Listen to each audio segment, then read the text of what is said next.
Hey, this is Izzy Dakota Jones, and you're here with the Art of Doing podcast. And we're here today. We'll be talking to Kevin Schallie. I think you pronounce it like that.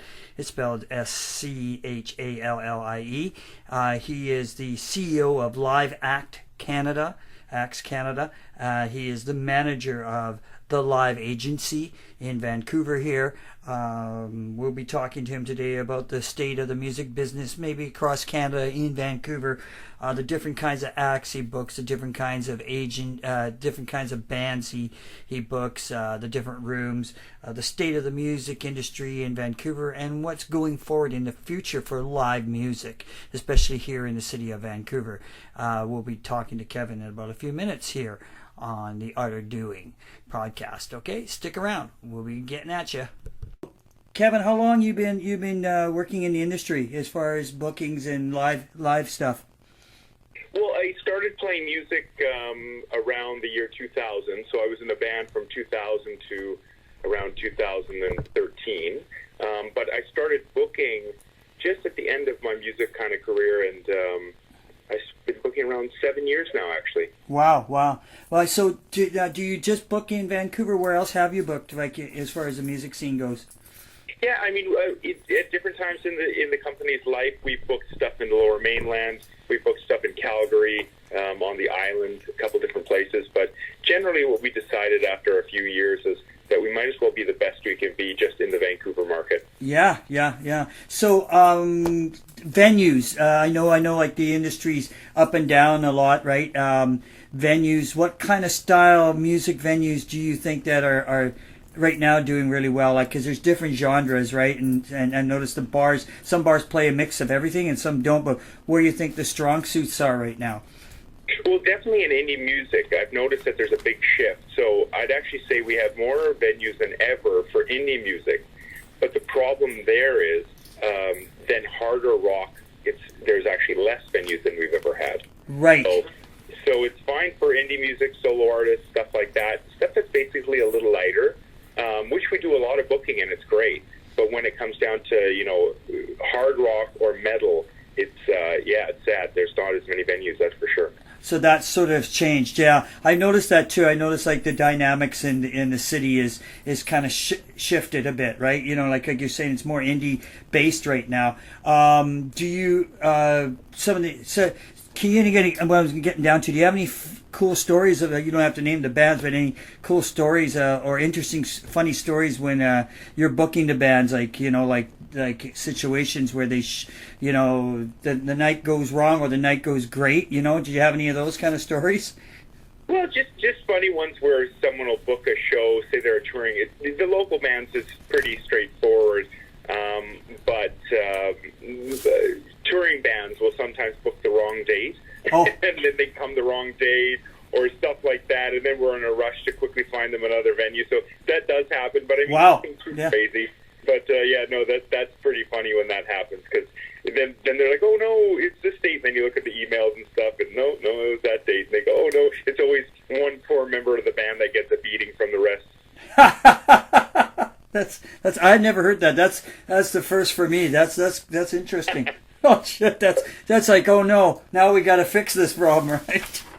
Yeah, totally, and with gas money, and honestly, I mean, bands aren't making a lot of money these days as they used to.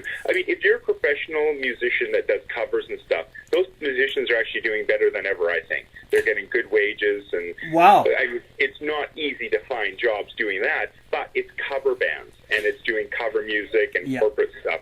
But, I mean, for indie music, it's a lot harder. I mean, even around 2005 to, say, 2010, some of the bigger bands were doing, 300 to even 500 tickets for their own shows. These days, the band at the same level as, from 2005, 2010, that level, they're now bringing out maybe 100 people, maybe even 70. So, something's definitely changed, that's for sure. I think myself, I don't know how you feel, but I think what's changing too is it's also, of course, all the years now with the internet and everything, right? And so the even for indie bands, the link towards the people, the bigger public is in the on the net, as I should say, right? Or streaming, and it just seems, I remember about 4 or 5 years ago, with my band, the Twitch, we were down in the States a lot, and we noticed sometimes clubs were starting like to do, they would hook you up to do, the show would be live online, right?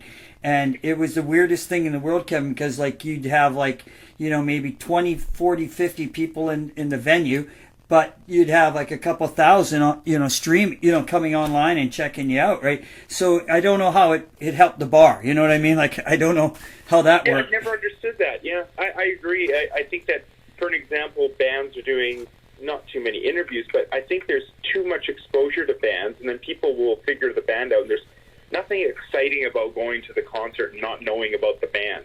Now everybody knows everything about their favorite band, and I think there's just too much information. You know what? I think, Kevin, I think you're 100. Like, this is a great conversation, because I never thought that's so true. I think we've got so much information out there. And when I was a kid growing up, we didn't have the internet. We had you had the radio stations pumping the band coming to town, right? You liked the song a lot. You would go and check the band, or the album, and you go and check the band out, and you got to know the band through the live show, and it just seemed like. It's just like that is just like now you're saturated with it, and you know exactly where everything is, right? And exactly. It's really strange like that, and I think that's where I think the effect. I think if we were talking, Harvey and I were talking with some people a couple of weeks ago with some other musicians, just hanging out, and we were just talking, and we're saying we noticed you go. You nowadays, you go to a venue, and like the people, they're not as excited when they like you said, they know everything about the project now. Where if I've gone to, like, say, about a couple of months ago, 3 or 4 months ago, I went to, twice I've been to this venue, the Imperial, and I went to the Imperial and I saw a band from Japan, and never heard of these guys before, just looked through the paper, thought we'd go down and check this band out. And it was great, because I didn't know what to expect, right? And I probably had one of the better nights I had going to see a show in a long time, right? And it's amazing. Or the indie bands, like I went one night with 2 of the girls in my band, and we went and checked out all these girl bands at the Imperial, and three of them were from Vancouver, and I think the 4th one was from the States. But it was really interesting, because you saw that there was actually, like you're saying, there's actually an indie scene. Right. Because these bands play everywhere. Because everybody except for me knew almost where these bands came from, and I was just like, well, I'm totally happy, because I'm enjoying this. I don't know what they're going to do next, right? So it was. Exactly. It was. Yeah, I think you're right. I think it's taken the surprise out of the live show. Like when you go and see.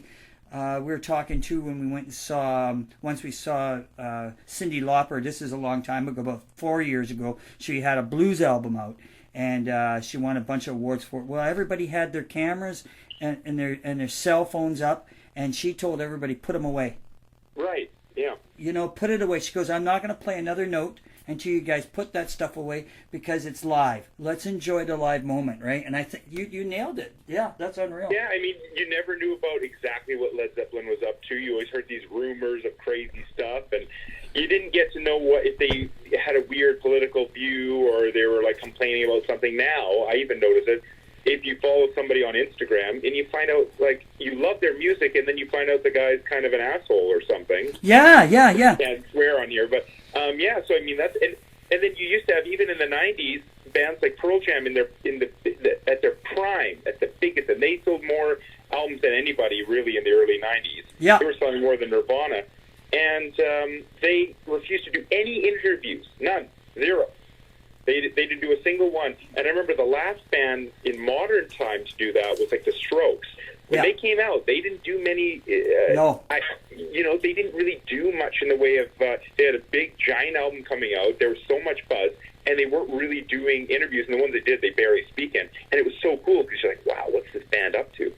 That's so true, because it's funny. And then, like, when I was in LA last year with the Twitch, we go to, our manager has a music conference down there, and so we went down there. I've been there a few times, and so there's all industry people, but it's amazing, like the industry people nowadays, like as far as like record people, like I'm talking mainly record promoters and stuff like that, and record labels and management groups, and some of them were like really promoting the heck out of telling the bands to promote themselves online, and Right.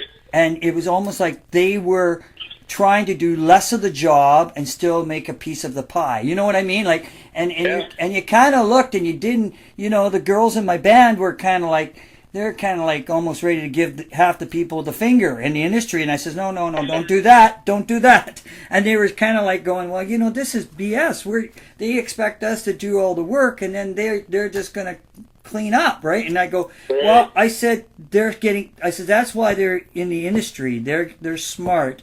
They know how to craft how to make things, craft the industry to a certain way to get something out of it. I says, that's because I says they can't. Yeah, I says, because they can't make no money anymore off record sales. I mean, No.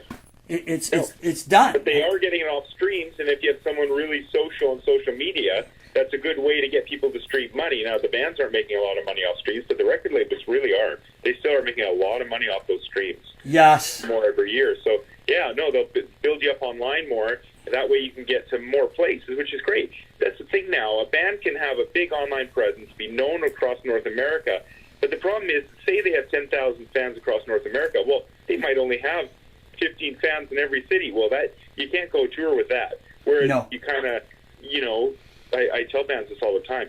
Try to pick 5 markets and get big in 5 markets. If you can get big in 5 markets, then a bigger company will pick you up, snatch you up, and they'll go, okay, great, they did this in 5 markets. Well, let's give them 20 markets. Yes, exactly. That's how you're exactly right, because some people spread too far. And what we've done over the years, we found out where our little, say in the Twitch, we found out, and even in the other band, we're starting to find out where our little strengths are, and we have to concentrate on those areas, right? Because you can't do the whole thing. Like, some people just want to do the whole planet, right? And it's like, that's a lot. You're asking a lot, right? And you won't find it, because I don't think this, in certain places in the world, I don't think music is all that much different as far as the way things are right now, right? How do you see that? Yeah, no, I agree. It's probably pretty much the same. I mean, different places are getting bigger revivals in music. I've heard, Russia and Brazil, just because they're behind the times. Yes. Like, I noticed that they're into more vintage stuff. I mean, everybody's more into vintage rock now, but they're into, like, literally hairband 80 bands now still. Yes. They're just a little bit behind, but those markets seem to be growing. Japan still seems to be solid, but I don't think many other places are doing as well. No, we heard that in LA last summer. That you just mentioned Japan. Japan is still solid, and the States are kind of funny. It's an interesting place, because it's such a big place too. But it's got, like, we've noticed this, the market is like, you can do well in one city or one state, the other state doesn't even care. Like, like when we used to go down, we play Seattle a lot. Well, we could play Seattle a lot, but you get to Oregon and they don't even want half the acts. They don't want any acts coming in from somewhere else. They just want to support the Portland scene, right? So you can get in, but it's a tough way of getting in the door, right? And you have to really push and push and push, and you just find that certain markets down there, it's all broken up. There's certain places where certain styles of music are bigger and better than others, and I'm sure it's that way for you guys, I guess. Hey, Kevin, across Canada and places like that too, right?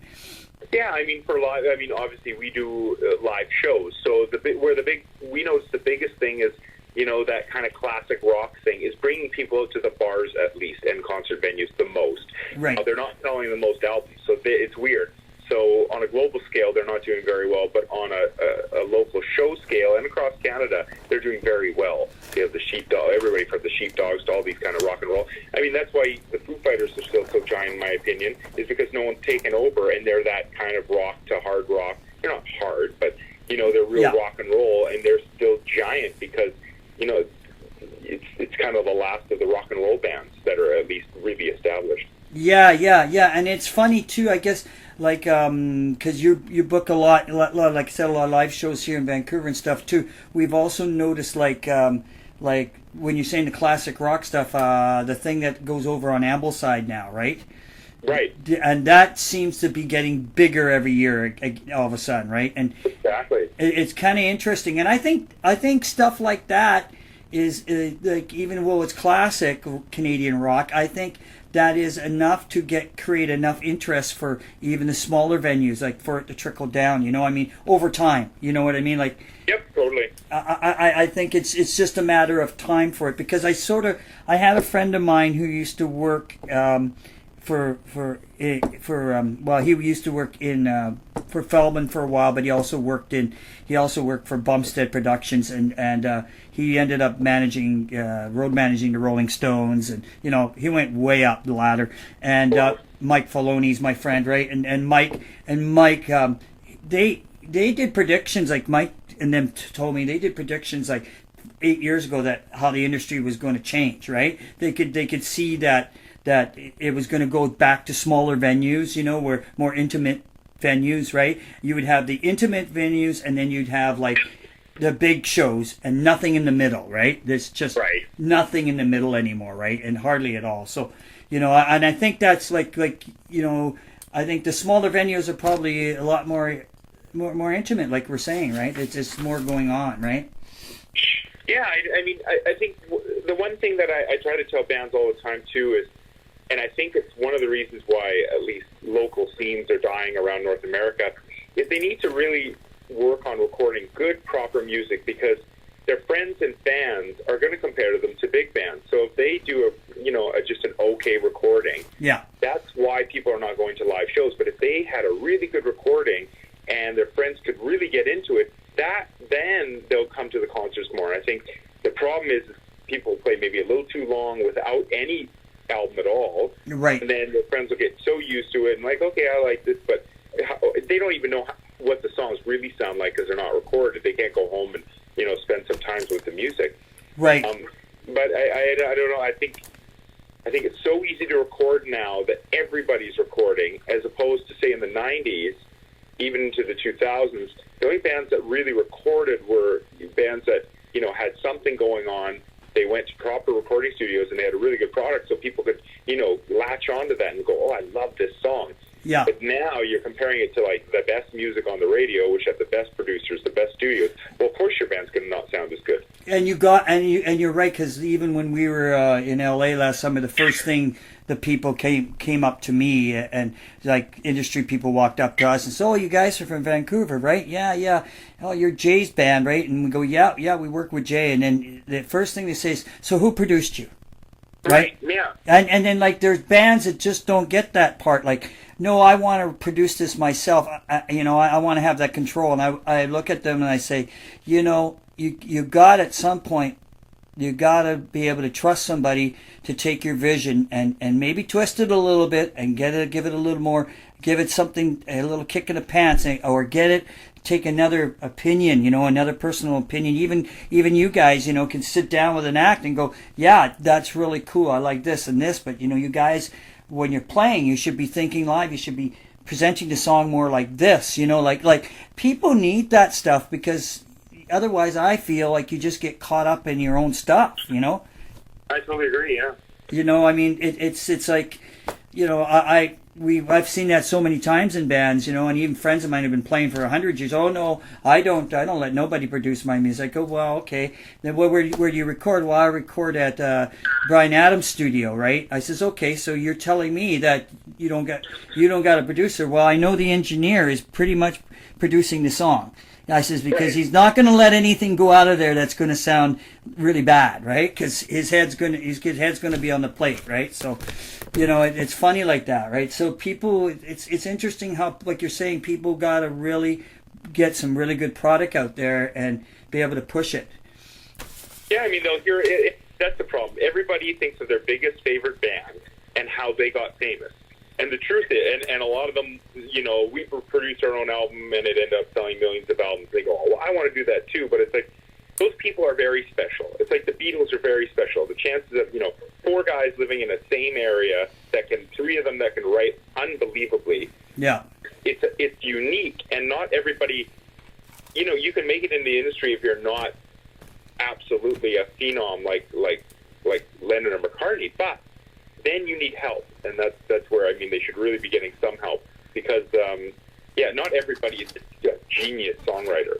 I mean, if only genius songwriters were the ones to get famous, I mean, there'd be very few people that are in that would be heard ever. Yes, yes. There's only a handful of those type of people in the whole world. I would think you're right, and I think too. There's so, you know, and getting back to you about Vancouver too. You know, I'm thinking, like, in Vancouver there is a lot of talent. I just see that sometimes the talent is not being shaped the way it could. You know, I mean, like the indie scene, like you're saying, is here, but I'm finding it's not grasping, you know what I mean, onto like it should, you know, like because over the years, like, you know, like in Vancouver, we had the scene like back in the 60s and say, for instance, in the early 70s. I mean, you had an actual music scene. You had people like Seeds of Time and, you know, and Chilliwack and people like that, and then right. And they spawned a really natural sounding. You knew what West Coast music sounded like, you know what I mean? And I'm kind of hoping that the, like, through you guys that are pushing the live stuff, I'm hoping to see that kind of vibe again in the city where it connects to like a Vancouver culture. You know what I mean? Like, there's got to be some sort of culture coming out of here, because I think we've kind of, sometimes we waver in this city. I don't know how you feel about that, but yeah. I think we waver. I think we go with the trend sometimes. Like, you know, like when we're down in LA, Kevin, LA hasn't changed. Like, it's still back in the hairband days almost, right? You know? Well, yeah, I think that, you know, and what's funny about Vancouver sometimes is that we won't embrace a scene. So think of this. In the early or late 90s, early 2000s, you had Nickelback come out, you had Default come out, you had the Dead Men come out. All of them had platinum records. Nickelback has sold more than anybody during that time except for the Beatles. Right. And everybody hates on a lot of those bands, especially Nickelback. Mm-hmm. And they don't realize that they should have embraced, I don't know, they should have embraced it instead of so much hatred towards it. With the chances of Vancouver having that many platinum albums come out of it in the next 10, 15 years may never happen again. Yeah. Yeah. Might not happen. Yeah, I think big. I mean, they sold like 55 million albums.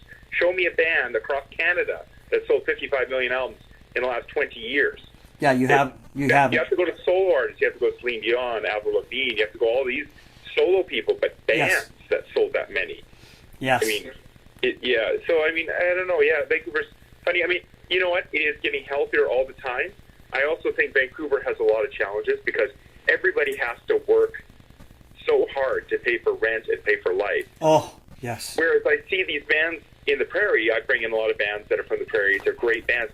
The bands live with each other. They pay like $500 rent, not each. They pay like $500 for a house. Wow. And they don't have to work. I mean, if you live in Manitoba, Saskatchewan, all those type of, you know, provinces, it's cheap rent. Yeah. So they don't really have to have a full-time job. They can go tour all they want. So the bands that I see making it right now and touring a lot are all prairie bands because I would assume it's because the cost of living isn't that high. So you could go do some work, and then you can go off and tour for, you know, and if you live in a band house, I mean, geez, you got 4 band members, you're talking about like $125 a month just to pay for your rent is amazing. You're doing well. You're right. Yes. You're right, and you can put money into your art, right?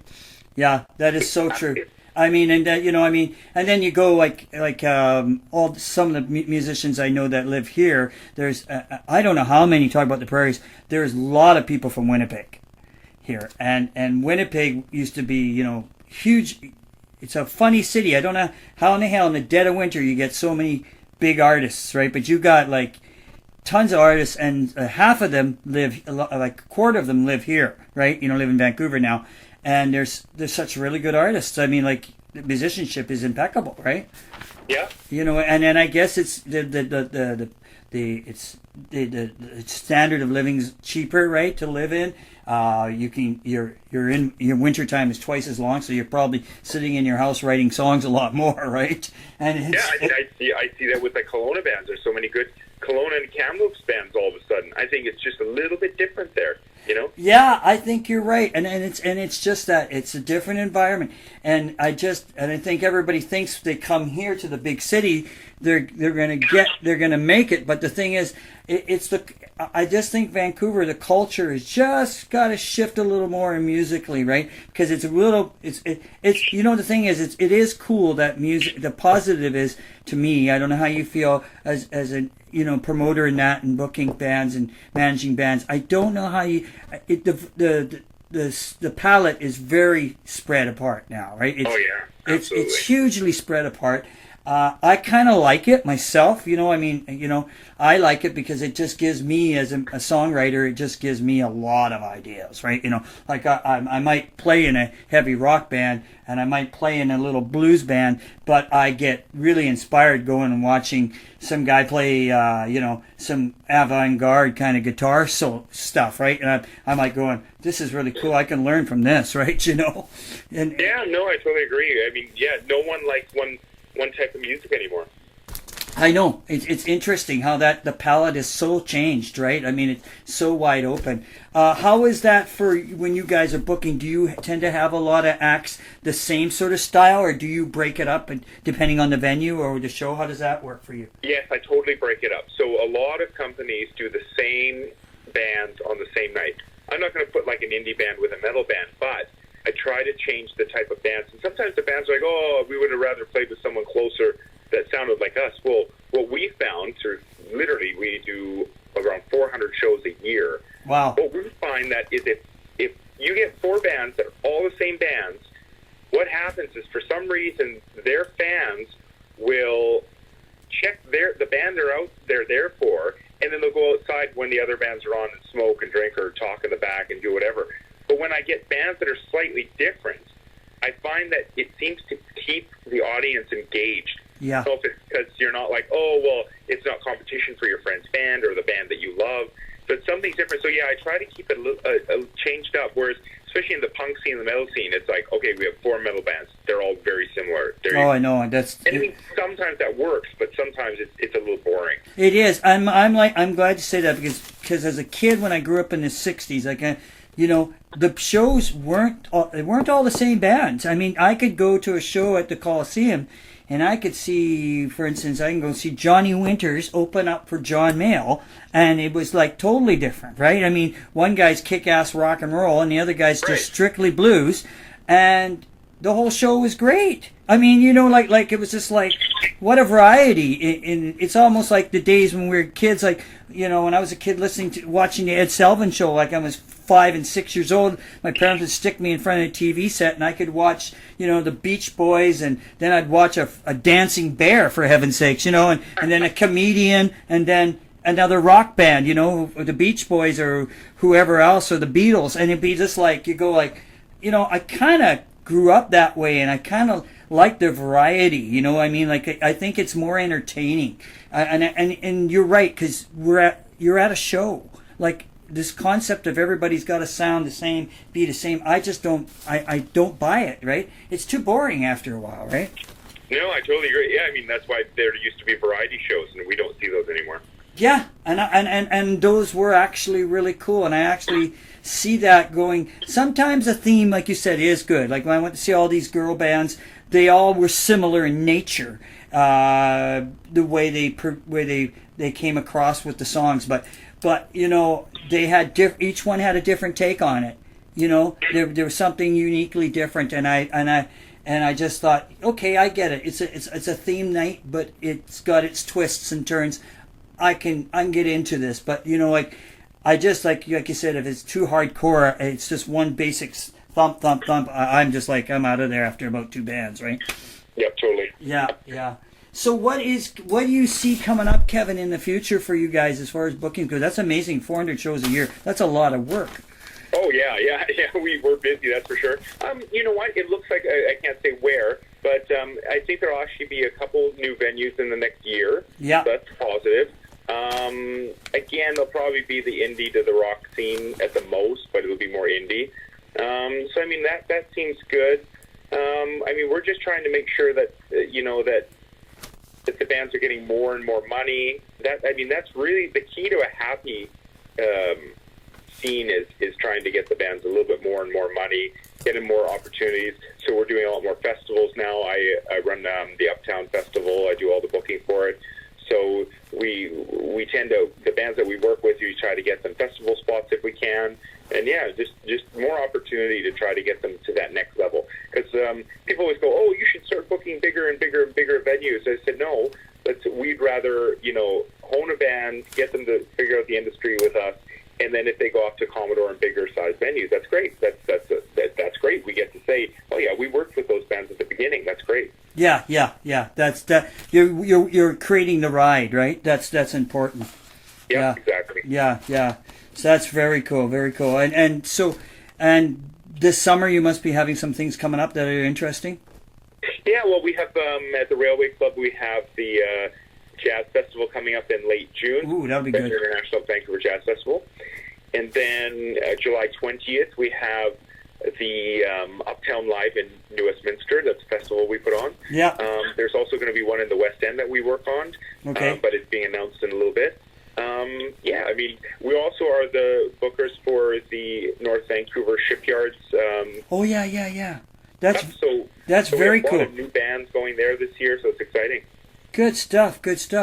Well, Kevin, it's been a pleasure talking to you. Like we talk only when we get bookings from you, right? So it's yeah, no. I mean, it's really I talked to Harvey, and Harvey says, "No, Kevin's a great guy to just shoot the shit with, Joe." And so and you are. I'm really pleased I did this interview with you. I'm not just not shoveling it. I really do. I enjoyed this one a lot because I on a lot of levels I actually agree with you, especially the earlier part when we're just talking about what's happened with the live thing, how it's there's been too much access and the acts are there's no mystery to the bands anymore, right? It's in the music. So I think that's so right on the button. That's so cool. Yeah, I appreciate it. Yeah, no, I appreciate this opportunity as well. Thank you. You're welcome, Kevin, and we'll be talking soon to you, okay? Okay, take care. Thank you. Have a good weekend. Bye now. Bye now. That was good. So, here I am. There you are. That was the art of doing with Kevin Schallie. And very interesting, very smart guy. Great guy to talk to about what's going on in the music industry in Vancouver. The CEO of Live Act Canada, manager of the Live Agency. It's very cool, very interesting how the scene is going in Vancouver, what bands they import, what bands they take around, and we'll be talking to Kevin soon again, I hope, and see how the things are going and the progress within the city of Vancouver, the Lower Mainland. All right, and that's the other doing, and we'll be talking to you real soon. Bye for now.